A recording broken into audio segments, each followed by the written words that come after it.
ಪಡುತಿರುಪತಿ ಖ್ಯಾತಿಯ ಕಾರ್ಕಳ ಶ್ರೀ ವೆಂಕಟರಮಣ ದೇವಸ್ಥಾನದ ವಾರ್ಷಿಕ ರಥೋತ್ಸವದ ಅಂಗವಾಗಿ ದೈವಸ್ಥಾನದಲ್ಲಿ ಮೃಗಬೇಟೆ ಹಾಗೂ ಸಣ್ಣ ತೇರಿನ ಉತ್ಸವ ಶ್ರದ್ಧಾ ಭಕ್ತಿಯಿಂದ ನೆರವೇರಿತು.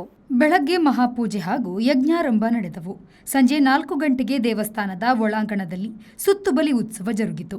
ನಂತರ ಸಾರ್ವಜನಿಕ ಅನ್ನ ಸಂತರ್ಪಣೆ ನೆರವೇರಿತು. ಬಂಗಾರ ಮಂಟಪದಲ್ಲಿ ದೇವರನ್ನು ಕುಳ್ಳಿರಿಸಿ ಮೃಗಪೇಟೆ ಉತ್ಸವವು ಜರುಗಿತ್ತು. ಅನಂತರ ಚಕ್ರೋತ್ಸವದೊಂದಿಗೆ ಸಣ್ಣ ತೇರಿನ ಉತ್ಸವ ಆರಂಭಗೊಂಡಿತ್ತು. ಭಕ್ತರ ಜೈಕಾರದೊಂದಿಗೆ ಸಣ್ಣ ತೇರು ರಥಬೀದಿಯಲ್ಲಿ ಸಂಚರಿಸಿತು. ಅಪಾರ ಜನಸಂಖ್ಯೆಯಲ್ಲಿ ಭಕ್ತರು ಭಾಗವಹಿಸಿದ್ದರು.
Khaleel, V4 news, Karkala.